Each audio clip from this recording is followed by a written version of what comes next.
estamos comemorando então a Páscoa, que é a morte e ressurreição de Jesus. Quando digo final de semana, é porque na sexta-feira nós comemoramos ou lembramos da morte de Cristo na cruz, o momento que Jesus foi crucificado na cruz, a morte de Jesus, que é o primeiro dia da semana, o primeiro dia da Páscoa cristã. No sábado, embora não se fale muito desse dia, mas no sábado se fala sobre, ou se lembra sobre o tempo que Jesus ficou sepultado. Durante todo o sábado, Jesus ficou sepultado naquele túmulo, que é o segundo dia. Então, o segundo dia ele estava sepultado. E no domingo, o terceiro dia, chamado de o grande terceiro dia. No domingo, então, que hoje estamos comemorando, nós estamos, então, celebrando a ressurreição de Jesus. A Bíblia diz que as mulheres, cedo de manhã, muito cedo, domingo muito cedo, de madrugada, foram ao túmulo e Jesus já não estava no túmulo. Jesus ressuscitou no primeiro dia, mas muito cedo no primeiro dia. Nas primeiras horas do primeiro dia, Jesus já havia ressuscitado, que é o terceiro dia. E hoje eu vou conversar com vocês, hoje e hoje à noite. Eu não vou conseguir terminar hoje de manhã, eu vou terminar agora à noite, na próxima reunião, às 18 horas. Hoje eu quero falar 3 pontos. Eu quero falar sobre o primeiro dia, que é a crucificação. Eu quero falar sobre o segundo dia, que é o sepultamento. E eu quero falar sobre o terceiro dia, que é a ressurreição. Eu não quero contar a história, porque você conhece a história. Mas eu quero falar um dos aspectos desses 3 dias.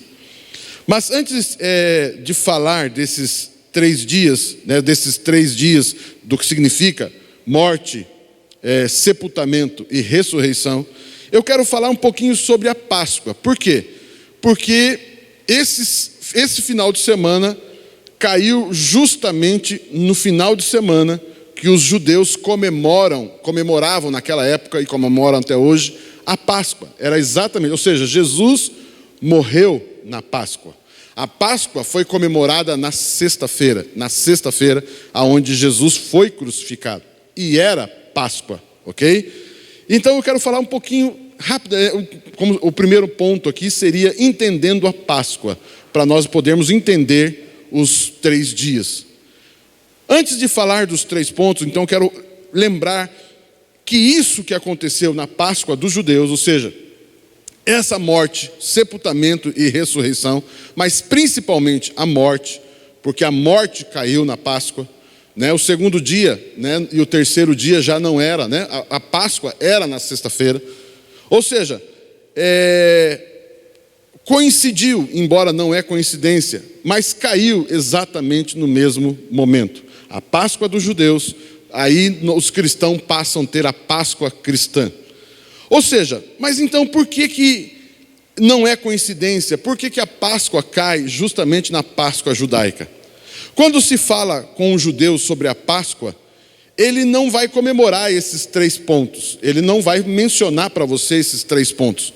Ele vai falar apenas daquela noite, aonde um anjo da morte passou sobre o Egito e os primogênitos foram poupados, os primogênitos judeus foram poupados e os primogênitos egípcios morreram. Ou seja, aquela libertação que houve, deu-se o nome de Páscoa. Então é a comemoração da saída do Egito através desse ato tão maravilhoso. Agora, o que eu quero falar é um pouquinho sobre esse paralelo entre essas 2 Páscoas. Aquela noite onde o anjo da morte passou pelo Egito, então, e foram livres, ficando em suas casas, com o sangue na porta, e um cordeiro assado como alimento. Então, naquela noite, onde o anjo da morte passou, eles estavam dentro das suas casas, com o sangue na porta, eles estavam com um cordeiro assado como alimento sobre a mesa. A palavra Páscoa significa passar por cima. Passar por cima significa a palavra Páscoa no hebraico. Ou seja, o anjo da morte passou por cima do Egito. E ele passou, e passar é que nem no futebol, quando diz que um time jogou muito bem e fala assim: o time passou por cima, atropelou o adversário. Já viram essa expressão no futebol? Não. Ele atropelou o adversário. O anjo da morte passou por cima do Egito. Passou por cima do Egito, ou seja, por onde passou, ele matou. Por onde passou, ele causou tristeza. Por onde passou, ele causou prejuízo. Por onde passou, ele trouxe uma tristeza, uma morte de um primogênito. Exceto, lógico, ele passou por cima do sangue. Naquela casa, ele não pôde entrar por causa da Páscoa. Então, também, além de passar por cima no sentido de vir para matar e para vencer, mas ele não conseguiu vencer. Ele passou por cima da casa dos judeus, mas não conseguiu vencer por causa do sangue de um animal, de um cordeiro que foi sacrificado. Poderíamos dizer que foi a primeira Páscoa, mas hoje eu quero dizer algo para você. Nós podemos dizer, tinha a primeira Páscoa, a Páscoa dos judeus, e a segunda Páscoa, a Páscoa dos cristãos. Não, eu acho que isso não está certo. Ou seja, só existe uma Páscoa. Qual é a verdadeira Páscoa? Cristo morto e ressurreto. Então, o que significa essa Páscoa dos judeus? Essa Páscoa dos judeus significa um ato profético que Deus liberou para proclamar que um dia o Messias, que inclusive é prometido aos judeus, esse Messias iria morrer no lugar, iria substituir aquele cordeiro que foi morto. Ou seja, aquela Páscoa, ela é um ato profético do que Jesus fez. A Páscoa no Egito é um ato profético, é um anúncio profético, é uma revelação profética daquilo que Jesus realizou. Então, não existe duas Páscoas, só existe uma Páscoa. E qual é a Páscoa? A Páscoa de Jesus. Amém? Até aqui não. A Páscoa de Jesus, ou seja, a morte e a ressurreição, o sacrifício de Jesus. Mas aquela Páscoa, então, ela fala da Páscoa de Jesus. Ela fala da Páscoa verdadeira. Ela é um anúncio. E Deus é tão maravilhoso. Queridos, Deus você sabe disso, mas eu vou falar de novo. Deus é lindo, Deus é maravilhoso, Deus é sábio. Por quê? Porque Ele falou o seguinte: todo dia 10 do mês de Abib, que é o mês de abril, né? O mês de abril é um mês lindo, maravilhoso. Eu amo o mês de abril. Né? Mas no todo dia 10, estou falando do calendário judaico, ok? Não estou falando do nosso calendário. Todo dia 10 do mês Abib, ou Nissan, também pode ser chamado, aí eu não vou entrar no detalhe aqui, mas pode ser chamado Abib ou Nissan. Todo dia 10 deste mês, se comemoravam a Páscoa. Em alguns momentos da história, eles não comemoram devido a guerras, devido a exílio, devido a uma série de coisas, mas todo mês, ou seja, todo ano, se havia uma voz profética no Egito, aliás, em Israel. Todo ano, no dia 10 de Abib, havia uma voz profética dizendo: um dia haverá alguém que morrerá e ressuscitará e nos salvará de todos os nossos inimigos. Amados, durante todos esses anos, desde a saída do Egito até a morte de Jesus, sempre houve uma voz profética. Amém? Vocês estão comigo aqui? Olha que tremendo isso. Ontem aqui os jovens estavam discutindo aqui, falando sobre a palavra de Deus, o poder da palavra, alguma coisa assim, maravilhoso, foi bonito, lindo, né? Mas aqui, e uma das perguntas foi: aquilo que eu creio, até quando eu preciso ficar dizendo, falando, declarando até que aconteça?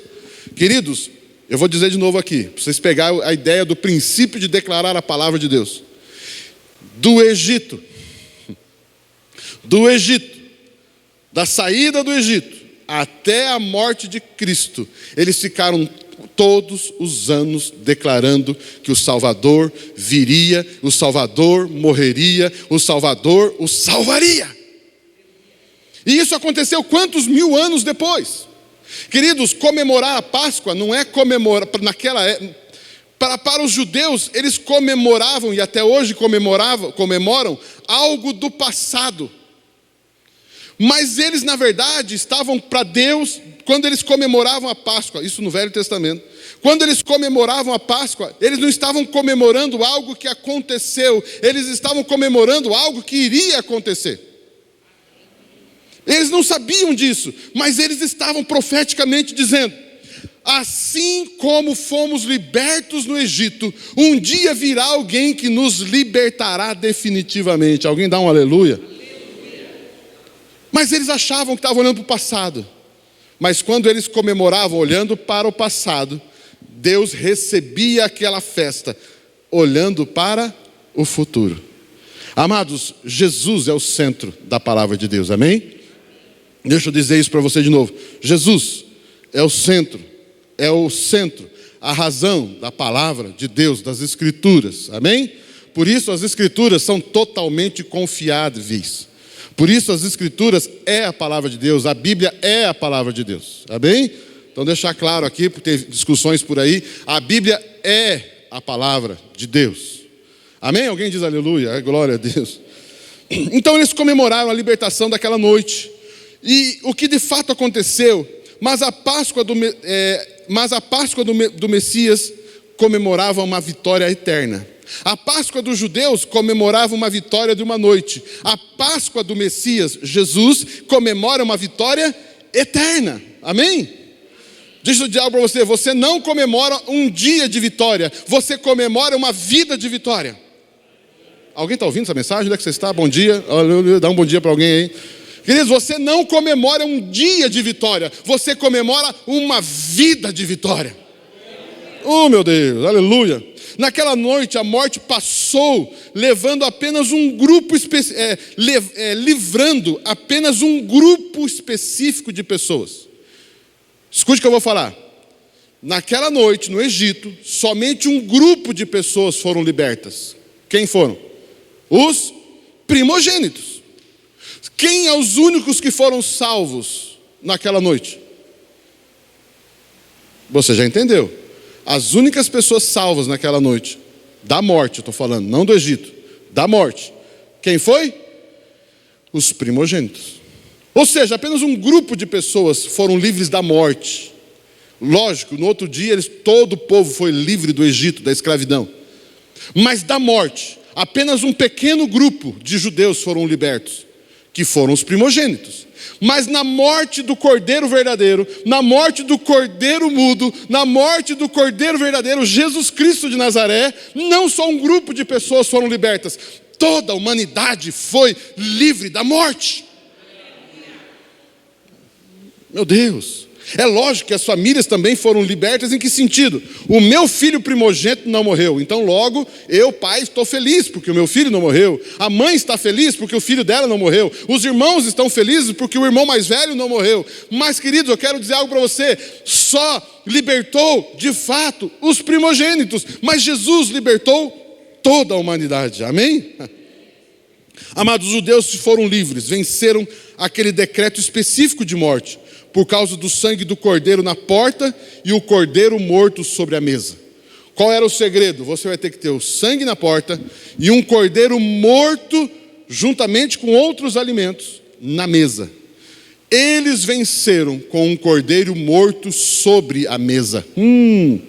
Na Páscoa do Messias, a morte foi vencida por completo. A morte foi vencida por completo. Naquela noite do Egito, aquele cordeiro morto, cujo sangue ficou na porta, substituiu apenas o primogênito daquela família em questão. Aquele cordeiro, animal na mesa, morto, só substituiu uma pessoa daquela família, lógico, o primogênito. Substituiu apenas uma dessas pessoas. E, lógico, consolaria os demais da dor da morte de alguém. Naquela sexta-feira, o cordeiro mudo então derramou o seu sangue. Salvou não apenas um grupo de pessoas, mas salvou não só um povo também específico. Ele não salvou só os primogênitos, ele não salvou só o povo de Israel, ele não salvou só as pessoas que estavam ali vivendo na época de Jesus, ele salvou toda a humanidade, do passado, do presente e do futuro. Por que eu estou falando isso? Para mostrar para você o poder do perdão e da salvação de Jesus. No Egito, eles tiveram que matar o cordeiro, assar o cordeiro com outros pratos como ervas amargas e pães ázimos. Eles tiveram que colocar o sangue nas portas. Eles tiveram que ficar em suas casas sem sair. Escute isso. Quem matou o cordeiro? A própria família. Quem que tirou a pele do cordeiro? A própria família. Quem que pegou o sangue do cordeiro e colocou na porta? A própria família. Quem é que assou o cordeiro? A família. Quem é que fez as ervas amargas? A família. Quem é que fez o pão ázimo? A família. Quem é que fez tudo? A família. E quem é que não teve curiosidade de olhar na janela? Quem é que não teve a curiosidade de sair pela porta para ver o que estava acontecendo naquela noite terrível? A família. Naquela triste e sofrida sexta-feira de Jesus, o Cordeiro de Deus, não o mataram, ele se entregou. Queridos, ninguém matou Jesus, Jesus se entregou. Ah não, papi, mas os romanos pegaram Jesus e penduraram na cruz, porque ele deixou. Porque a hora que eles chegaram para prender Jesus, você deve ter lembrado dessa história. Quando eles chegaram para prender Jesus e perguntaram: quem é o Nazareno? E Jesus diz o quê? Eu sou. Quando ele disse isso, todos os soldados caíram. E levantou de novo os soldados e perguntaram: quem é o Nazareno? Jesus respondeu de novo: eu sou. E todos os soldados caíram de novo. E na terceira vez Jesus falou assim: pode levar. Queridos, ninguém matou Jesus. Jesus se entregou à morte. Alguém diz um aleluia? Eu estou falando do teu mestre, Amados, ele derramou o seu sangue porque ele quis. Ele fez tudo sozinho. Ele foi para o sepulcro e sozinho, e ficou sozinho naquele lugar. E ele desceu sozinho no lugar dos mortos. E o Pai o ressuscitou. Por que eu estou dizendo isso? Na Páscoa do Egito, as pessoas fizeram. Na Páscoa de Jesus, as pessoas não fizeram nada. Diga assim: eu comemoro uma Páscoa onde eu apenas recebo por fé.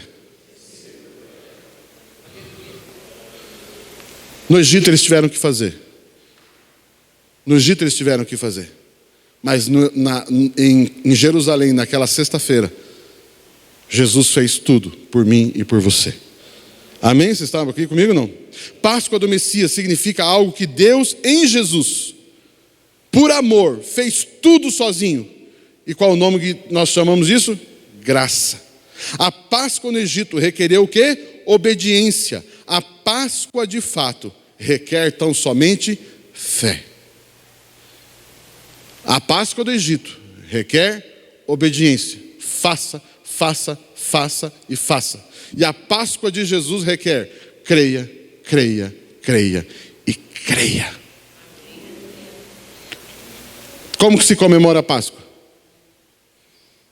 Crendo. Como se comemora a Páscoa? Crendo. Quem são os que comemoram a Páscoa? Aqueles que creem. Meu Pai. Alguém diz aleluia, amém, glória a Deus. No Egito ficaram em casa, com o cordeiro mudo e morto sobre a mesa. Hoje ficamos em casa. Está na moda falar ficar em casa, né? Hoje ficamos em casa, mas também saímos às ruas, pois temos um cordeiro não morto sobre a mesa, mas temos um cordeiro vivo e ressurreto dentre os mortos. Alguém diz aleluia. Queridos, nós não comemoramos com um cordeiro morto sobre uma mesa. Nós comemoramos com um cordeiro vivo e ressurreto. No Egito, o cordeiro estava morto, não falava, não fazia nada, inclusive era o alimento. Nessa Páscoa, nós comemoramos a Páscoa com Jesus conversando com a gente. Nós comemoramos a Páscoa com Jesus pegando na nossa mão. Nós comemoramos a Páscoa com Jesus nos ensinando. Não somente sobre o passado, mas Jesus nos ensinando também sobre as verdades do passado que muitas vezes não sabemos, não entendemos. Mas Deus vai lembrar para nós do nosso futuro glorioso, o reino de Deus. No cordeiro, na Páscoa do Egito, eles comemoravam as ervas amargas. Eles tinham que comer a erva, erva bem amarga. Quem é que já comeu aquela erva bem amarga? Aquela assim de de dar um arrepio. Sabe por que eles tinham que comer aquela erva amarga? Para lembrar todo sofrimento. Falo, não falo, falo, não falo, falo, não falo. Eles comiam a erva amarga para lembrar todo o sofrimento que quem teve? Que eles tiveram. Agora, qual foi o sofrimento que nós tivemos na Páscoa nova, na Páscoa de Jesus? Nenhuma, porque quem sofreu foi Jesus. Por isso, na Páscoa dos judeus tem ervas amargas. Na Páscoa cristã não tem erva nenhuma. Só tem o doce mel, o doce figo, as doçuras da revelação do reino de Deus. Queridos, inclusive a Bíblia diz assim, o que a Bíblia fala sobre o pecado e os nossos erros? A Bíblia diz, e eu jogo os teus pecados, e o pior que tiver, eu jogo no mar do esquecimento, para que nunca mais se lembre. Querido, não é para você lembrar dos pecados que você teve, mas também não é para você lembrar do que você sofreu. Por isso eu quero dizer algo para você: pare de ficar contando do sofrimento que você teve antes de conhecer Jesus. Conte das coisas que você está descobrindo sobre Jesus. Fale dos testemunhos da obra de Jesus na sua vida. Não da, eu fui bandido, eu matei, eu sofri, eu fiz isso. Mas é importante sim essas histórias, mas enfatize muito mais, não os teus sofrimentos, os teus erros do seu passado. Enfatize tudo aquilo que Jesus fez na sua vida e aquilo que você está descobrindo dia após dia. Aleluia! Alguém está ouvindo essa mensagem aqui? Amados, é importante nós entendermos o que eu estou falando para podermos entendermos sobre morte, sepultamento e ressurreição. Lembra que eu tenho aqueles 3 pontos ainda, que eu vou falar de noite hoje, não vai dar tempo. Já até subiram aqui a turma aqui, já estão me pressionando, não é brincadeira. Mas, amados, é muito importante isso. Agora eu quero falar um ato profético para você que está me ouvindo e vocês estão aqui. Amados, estamos vivendo um momento extremamente apocalíptico, histórico. Amados, dias que os apóstolos no passado nunca imaginaram que viveriam, e nós estamos tendo esse privilégio. Eles tiveram o privilégio de viver os primeiros dias, a tal da igreja primitiva. Nós estamos tendo o privilégio de viver os tempos finais. Os tempos finais. Somos testemunhas dos tempos finais. Eu quero dizer algo para você, escute o que eu vou falar. Essa pandemia, amados, é um sinal muito claro. Essa semana, não sei se antes de ontem, explodiu o maior vulcão em atividade do mundo. Coisas extraordinárias estão acontecendo e acontecerão nos céus e na terra. Epidemias, guerras. Mas ainda não é o final, mas está chegando. Queridos, há muitos anos não aconteceu isso. Lembra que eu contei que dia que é a Páscoa dos judeus? Dia 10 de Abib, no caso nosso, abril. Sabe que dia caiu sexta-feira? Amados, não é à toa isso. Há muitos anos não se acontecia isso. Isso, lógico, isso acontece a cada época, né? Não é só agora. Mas há muitos anos aconteceu algo extraordinário. Judeus e cristãos ao redor do mundo celebraram a morte de um cordeiro. Eles ainda estão na profecia. Nós comemoramos um Cristo que já morreu. Mas sendo uma profecia, ou sendo um Cristo que já morreu, sexta-feira se anunciou que o cordeiro mudo morreu. Só que eles param na sexta-feira. E nós temos o domingo. Aleluia. Alguém diz aleluia? Eles têm somente a sexta-feira. Ou seja, eles só celebram a morte do cordeiro. Nós celebramos a morte do cordeiro e a ressurreição do cordeiro. Aquela Páscoa é só sexta.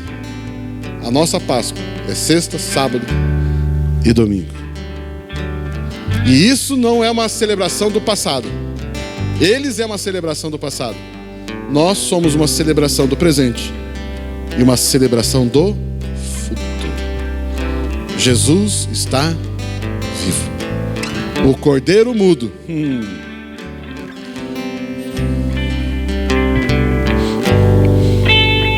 O cordeiro mudo não está mais mudo.